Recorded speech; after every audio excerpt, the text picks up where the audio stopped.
Kalau kita modelnya kita karantina wilayah dalam skala besar, itu sama seperti lockdown.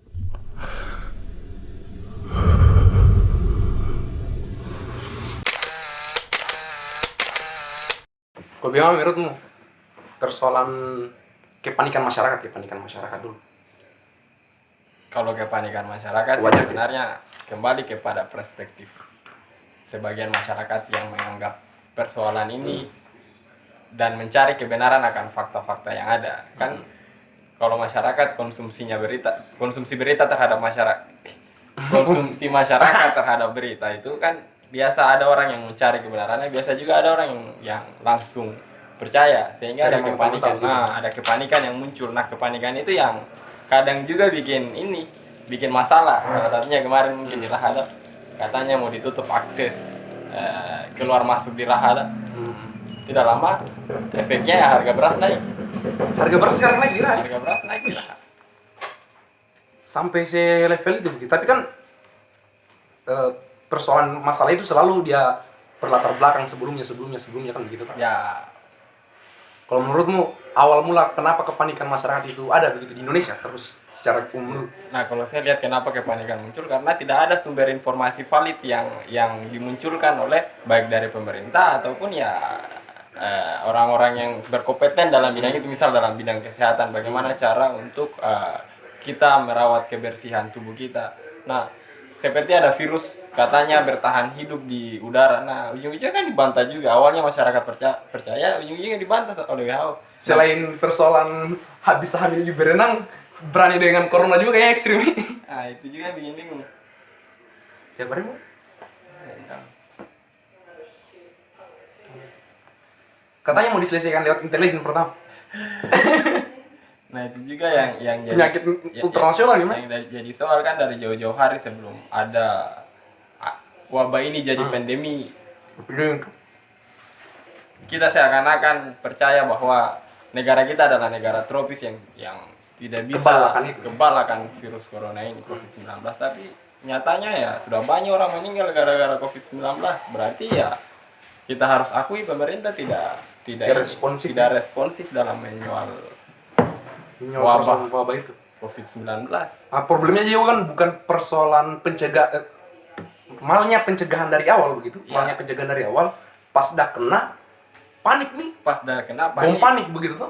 Nah, sampai sekarang kita masyarakat seakan-akan dibingungkan kebijakan apa yang diambil oleh pemerintah. Katanya ya awalnya katanya social distancing. Tidak lama physical distancing.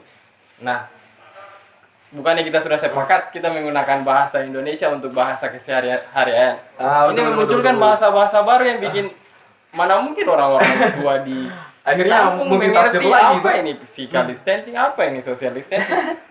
Nah, maunya kasih saja di rumah saja, jaga jarak, atau kalau bahasa Munai di rumah saja, welambu kau.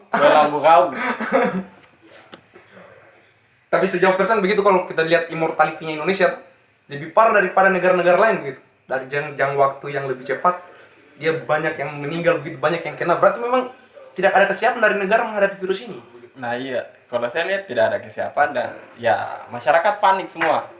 Seperti kita yang ada di Kendari, lantaran mahasiswa panik, ya, orang tuanya suruh ini mahasiswa pulang ke sana. Akhirnya ya kita bisa lihat perbandingan antara Raha dan Kendari. Kita lebih rame Raha lah, lebih banyak orang keluar rumah di Raha daripada kita di Kendari. Walaupun kita sesekali ngopi di warung kopi itu, 1 minggu 1 kali lah kita jadwalkan. Tapi di Sulawesi Tenggara begitu kebijakan pemerintah sampai saat ini apa yang diambil?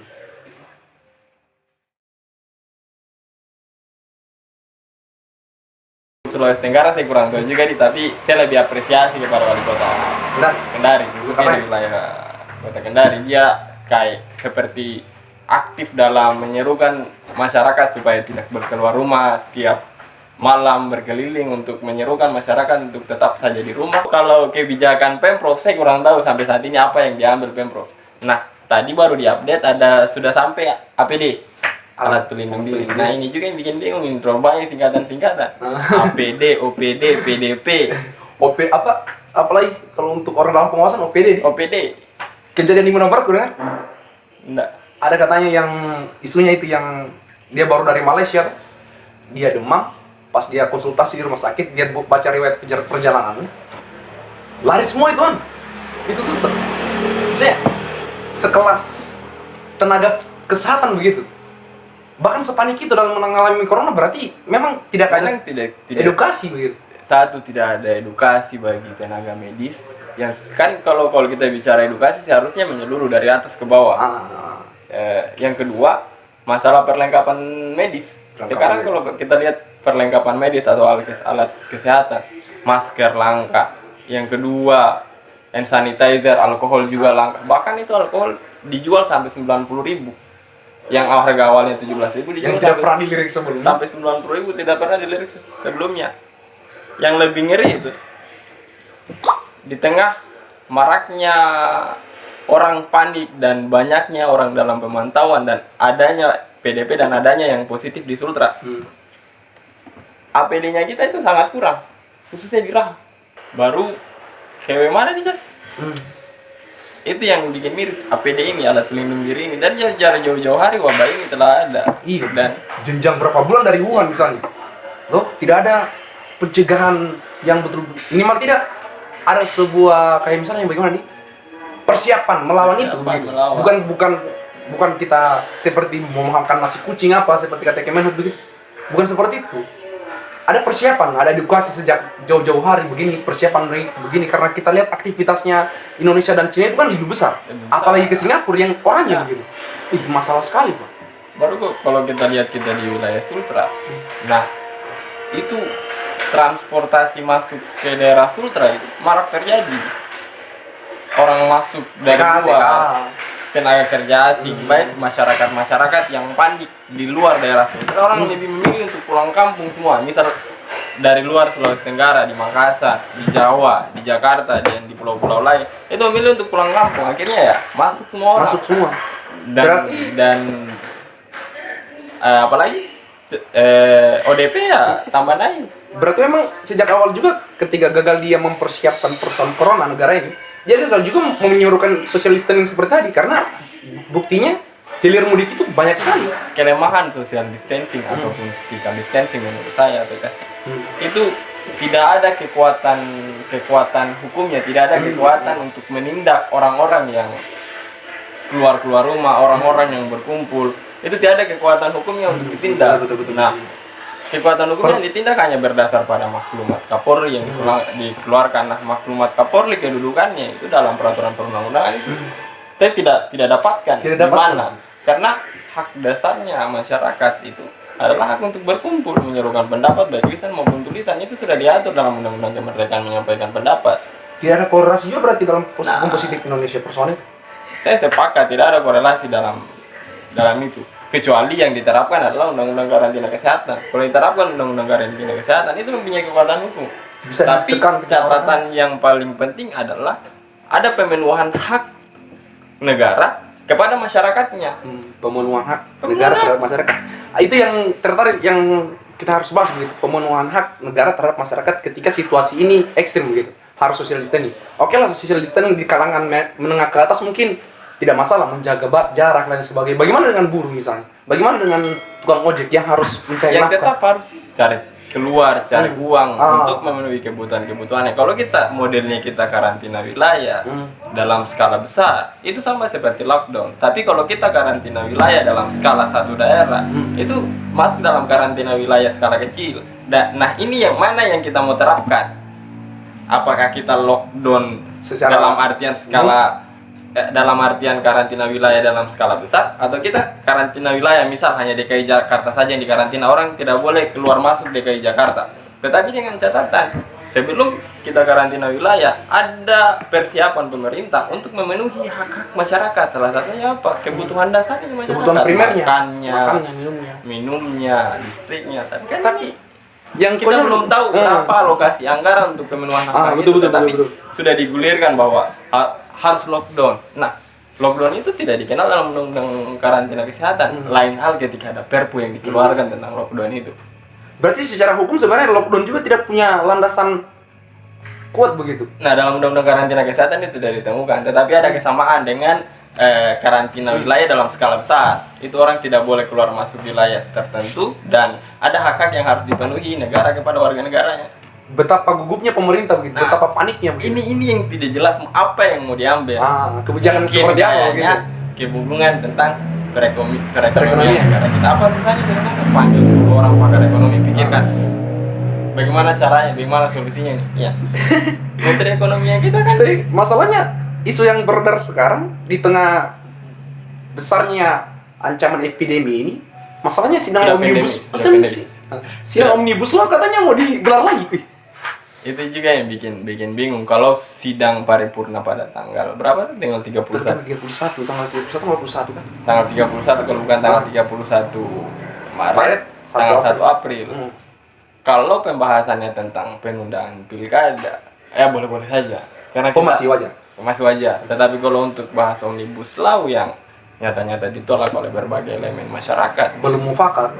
itu yang jadi buyar. Tambah parah kondisi negaranya kita ini. Otomatis ya buruh terpancing untuk keluar. Iya. Dan sosialis ini hancur lagi. Maklumat Kapolri dianggap sebagai sebuah cyber yang sebenarnya berpihak terhadap omnibus law. Bisa jadi seperti itu. Bisa jadi seperti itu. Bisa jadi seperti itu.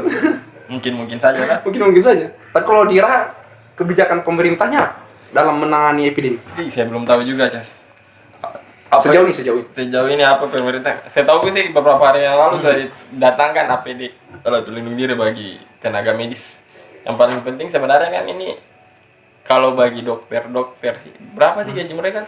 Paling bisa untuk beli APD. Tetapi kan yang dipikirkan tenaga medis itu bukan hanya dokter, ada perawat, ada orang yang di namanya itu yang di bagian apoteker dan sebagainya. Apoteker, ada yang bagian radiologi untuk mengecek apakah dia jantungnya baik. Dan APD hanya satu kali. Ada APD dipakai satu.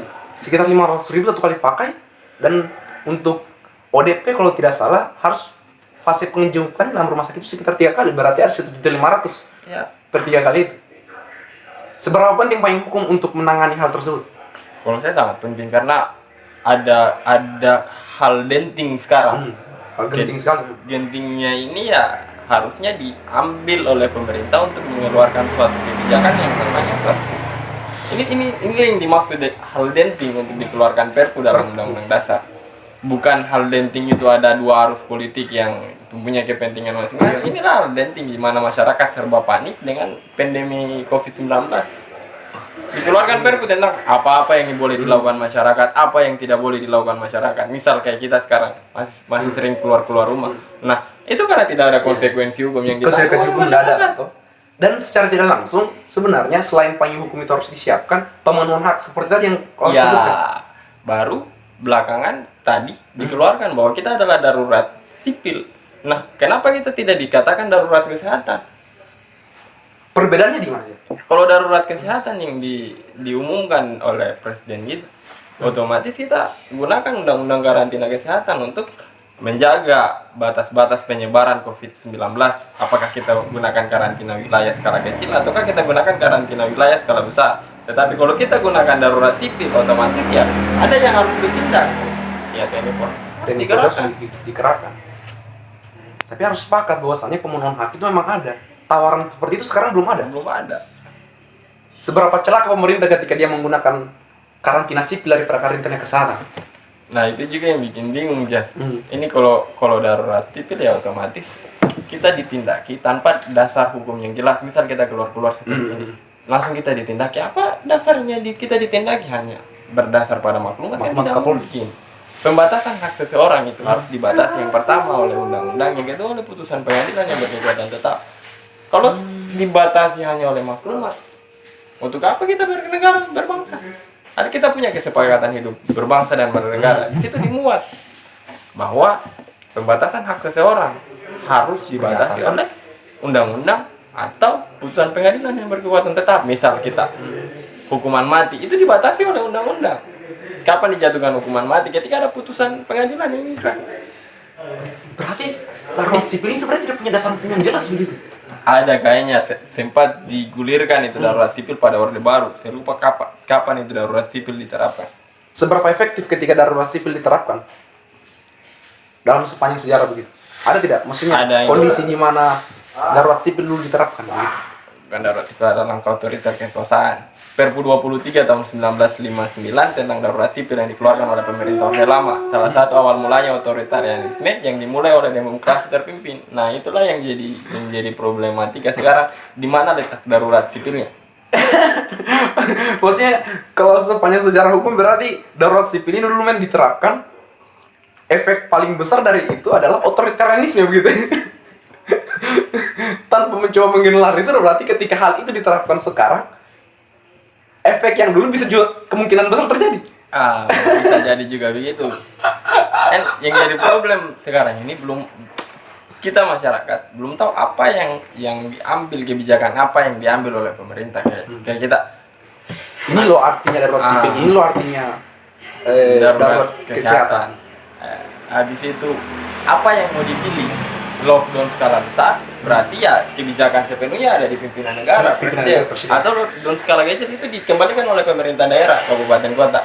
Tapi berarti belum ada sinergitas yang sangat luar biasa antara pemerintah pusat dan pemerintah daerah. Lihat saja Anies, Jokowi, Bahkan orang yang tidak suka Anies dihantam terus-terusan, orang yang tidak suka Jokowi dihantam terus-terusan. Itulah jadi penyakit di negara kita. Siapa yang mau disalahkan? Nah, tidak ada juga ketegasan yang diambil oleh pemerintah pusat dalam menangani wabah epidemi 19, pandemi COVID-19.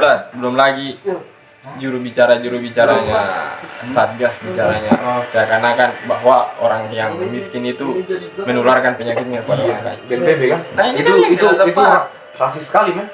Yang tidak tepat. Parah juga begitu.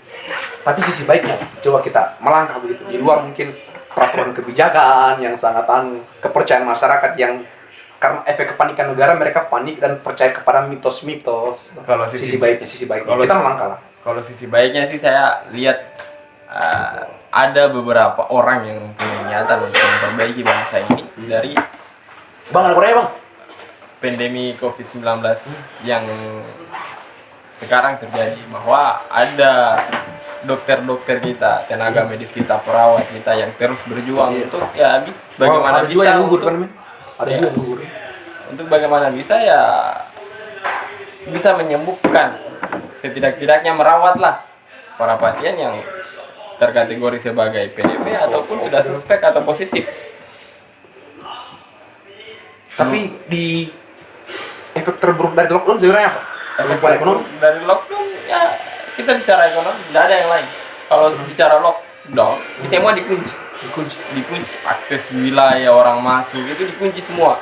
Tetapi catatannya ya begitu, ada hak-hak yang harus dipenuhi. Ya ini pemerintah harus, kalau tidak salah analisisnya dan dilaksanakan kemarin yang dia bagikan, sebenarnya pemerintah bisa saja melockdown dan ekonomi tetap stabil karena pajak negara cukup besar sebenarnya untuk mengafiliasi itu. di sisi lain juga kan tidak mungkin pemerintah memenuhi hak-hak kebutuhannya masyarakat itu 100%, tetapi kan masyarakat juga kayak butuh kopi. Nah mungkin pemerintah sediakan kopi. Nanti kan didesain kebutuhan primer saja. Didesain pada saat kapan masyarakat keluar rumah, pada saat kapan masyarakat tidak keluar rumah. Misal kayak masyarakat mau keluar rumah, ada patroli ataupun pengamanan yang dilakukan oleh kepolisian ataupun TNI itu mengevaluasi apakah dia sudah kartu merah, kuning atau hijau. Kalau kartu hijau ya biarkan dia keluar belanja, tetapi kan tetap safety. Carut marut sekali. Nah itulah birokrasi dalam menghadapi itu begitu. Tidak siap sekali. Problemnya selain edukasi men, berarti memang tidak ada kebijakan yang real dari pemerintah begitu. Gagap dalam menangani ini. Sampai sekarang pun saya sebagai masyarakat tidak tahu kebijakan apa yang dan risiko apa yang saya ambil ketika keluar di mata hukum begitu. Saya tahu saya yang diambil ya kita di rumah saja. Di rumah saja itu ya kita hanya tahu di rumah. Tetapi bagaimana dengan orang-orang lain yang mempunyai pekerjaan yang diharuskan dia untuk ke kantor untuk mendapatkan upah, mendapatkan uang. Guru misalnya guru pelajaran di pasar. Janganlah itu terlalu lihat saja orang yang berada di lingkaran pemerintahan, pegawai-pegawai negeri sipil masih diharuskan, masih diwajibkan untuk hadir di kantor untuk melayani masyarakat di kondisi yang seperti ini. Kalau solusinya menurutmu, solusi secara praktis dalam sudut pandang hukum misalnya? Kalau saya yang harus dilakukan oleh pemerintah ya tetapkan bahwa kita menggunakan undang-undang karantina kesehatan. Darurat kesehatan.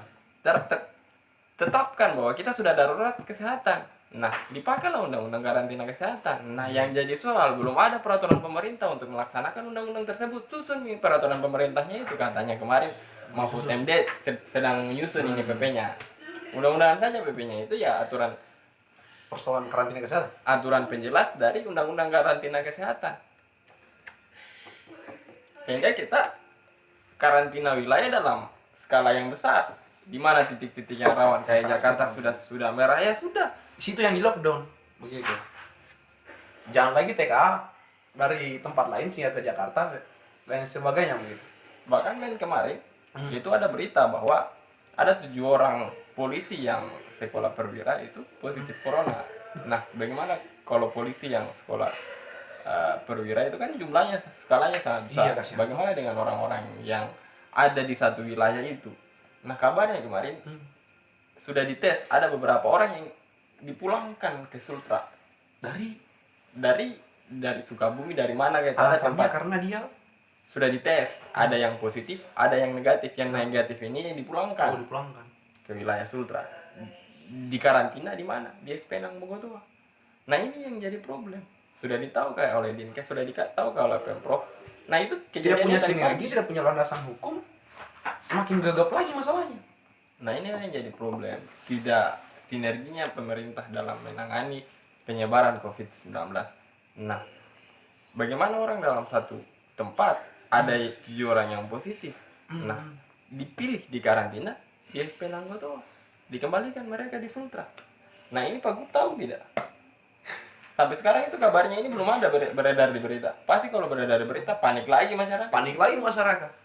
Emosinya lagi menyebar lagi tanpa terkontrol ke pihak-pihak yang sebenarnya juga kadang Bahkan orang yang menjemput mereka ini itu hanya pakai mantel. Pakai mantel. Bagaimana ceritanya orang? Sejak kapan APD pakai mantel? Tidak ada penyemprotan disinfektan begitu? Nggak ada penyemprotan disinfektan. Nggak tahu dikatanya itu sehingga di Brimob untuk penyemprotan disinfektan. Keluarkan Perpu. Nah, Sendiri ada beberapa opsi. Yang pertama itu keluarkan Perpu tentang pengaturan lockdown ketika yang dipilih ada lockdown atau tidak. Yang kedua, terapkan itu undang-undang karantina kesehatan yang tanda tangan Pak Jokowi 2018 itu undang-undang, nggak tahu nomor berapa. Itu yang diterapkan. Yang sebenarnya sudah ada undang-undang karantina kesehatan. Tinggal aturan penjelasnya di peraturan Kepres. pemerintah. PP-nya disusun dan diterapkan itu. Problemnya masyarakat juga sebenarnya kalau saya lihat secara jauh mesti lebih ke bawah begitu. Instrumen-instrumen yang sangat dekat masyarakat macam lurah, kepala desa juga tidak ada kebijakan yang betul-betul mengena kepada mereka. Nah, bagaimana kebijakan turun sampai di Bawah. lapisan bawah? Nah, yang di atas saja masih bingung kebijakan apa yang mau diambil. Berarti fenomena gunung es masalah ini, toh? Ya. Kepanikannya memang sejak dari atas menyebar ke bawah, masyarakat percaya telur nantinya. Astagfirullahaladzim. Tapi sisi baiknya kira-kira Ya, itu sisi baiknya kalau saya lihat. Kita harus berikan dukungan sama tenaga medis. Orang-orang yang cerdas, dokter-dokter yang pintar untuk bisa setidak-tidaknya melakukan perawatan dan pengobatan kepada orang-orang yang sudah positif dan yang sudah terkategori PDP. Dan kinerja medis juga saya pikir kucuran anggaran untuk meneliti apa yang menjadi antivirus ini penting sekali juga nih. Sampai sekarang kayaknya belum ada penelitian untuk itu. Kalau saya kurang tahu ya. Saya kurang tahu juga soal itu. Misalnya untuk terkhusus Indonesia begitu. Nah, ini yang jadi soal sebenarnya. Vaksinnya begitu atau apa? Ini yang jadi soal sebenarnya di Indonesia. Dari kemarin-kemarin kan kita tahu bukan hanya wabah corona yang ada flu. Sebelumnya lagi ada wabah flu burung, Ebola. Wabah ini adalah salah satu penyebab orang mati massal selain perang. Iya. Tetapi di Indonesia tidak ada satu lembaga pun Yang atau disiapkan. satu instrumen negara yang disiapkan untuk menanggulangi wabah. Yang ada hanya untuk penanggulangan bencana. penanggulangan bencana itu kan secara tiba-tiba. Iya, betul. Nah, secara jauh-jauh sebelum-sebelumnya sudah ada fenomena-fenomena ini, tapi kesiapan negara belum menyiapkan itu. Itu yang kurang. Dalam artian lembaga begitu. Dalam artian yang bisa lembaga. mewadahi itu. Iya. Yang mungkin bisa melakukan instrumen kedokteran, kesehatan, saling bersinergi. Kita percaya bahwa ada dua faktor yang menyebabkan orang mati massal selain bencana alam. Perang. Satu apa? Dua perang.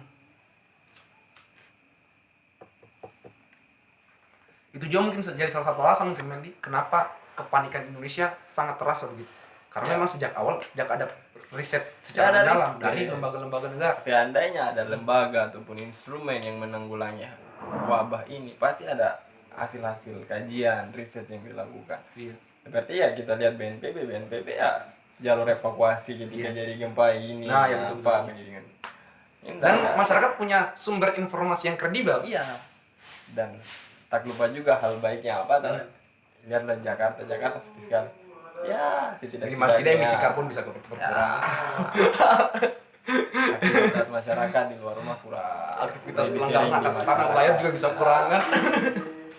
Konflik agraria tertundakan begitu toh. Itu mungkin sisi baiknya nih, dan penjual telur bisa kaya tuh. Peraturan hukum memang menjadi landasan pertama yang bisa mewadahi segala bentuk kinerja pemerintah ke depan untuk dalam kondisi yang saat ini. Nah, yang dipikirkan pemerintah sekarang saya lihat itu hanya persoalan ekonomi. Bagaimana perekonomian itu rusak ketika kita terapkan lockdown atau tidak karantina wilayah dalam skala besar ataupun karantina wilayah dalam skala kecil. Kita tidak berpikir apa payung hukum yang tepat untuk menerapkan atau melakukan atau mengambil suatu kebijakan. Karena ya setidak-tidaknya kita bisa menghormati apa yang disepakati di founding-founding kita dalam Undang-Undang Dasar bahwa kita ini adalah negara hukum. Setiap tindakan atau kebijakan pemerintah Harus berdasarkan. harus berdasarkan hukum. Sampai sekarang kegagapan-kegagapan Nah, itu malah berefek sangat jauh. Lain hal ketika ada kebijakan yang diambil itu tidak berdasarkan hukum, tetapi itu namanya itu Bloodsregel. Bersereg. Bloodsregel. Bloodsregel itu apakah?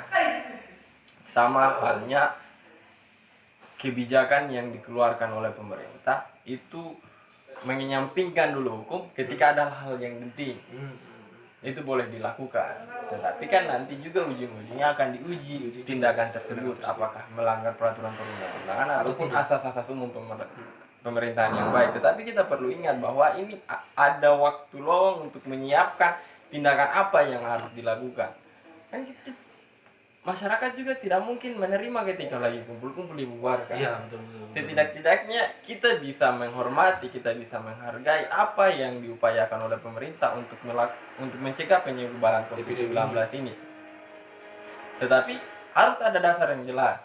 Jangan tiba-tiba kita hanya kumpul-kumpul dalam jumlah yang kecil, tiba-tiba dibubarkan. Nah, kalau maklumat Kapolri tidak standar berkumpul beberapa orang itu yang jadi bingung itu maklumat kan dalam KBBI kita tahu sendiri apa artinya. Maklumat itu kan pemberitahuan lah. Sifatnya pemberitahuan tidak ada hegemoni secara langsung, tidak ada konsekuensi secara yang harus juga. ditanggung. Salah itu.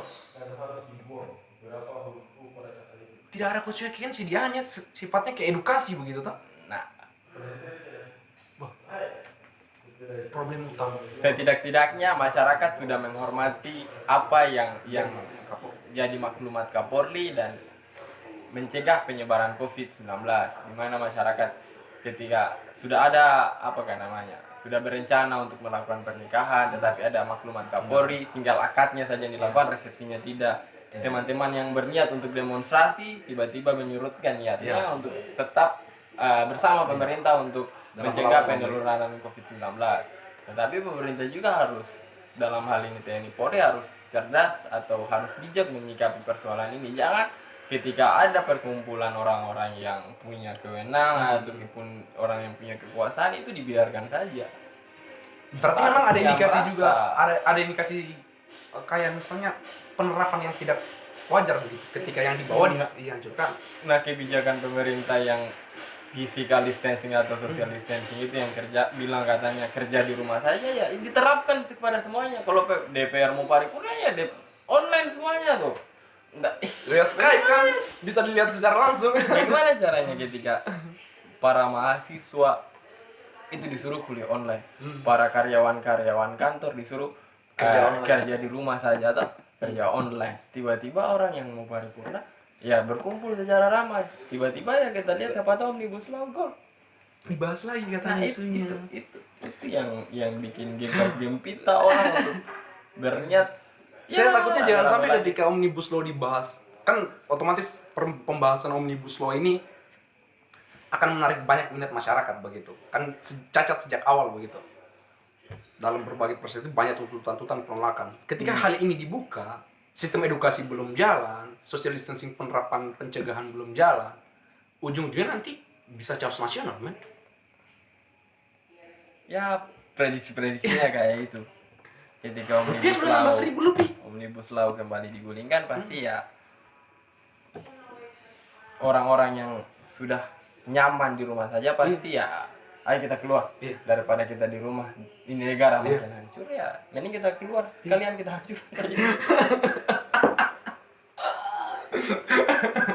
Ini bikin bingung. Kita disuruh kerja di rumah saja anggota DPR ada perjalanan dinas keluar. Bisa?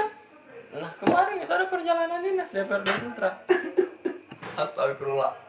Jadi memang maklumat Kapolri sebenarnya hanya untuk menyangkut terhadap masyarakat bawah.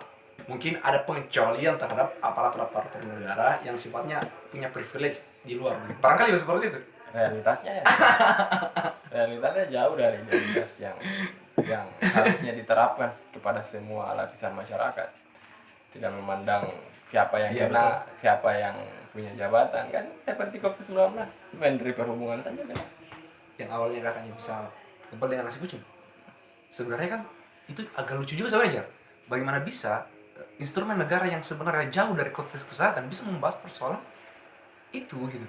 Secara wewenang kan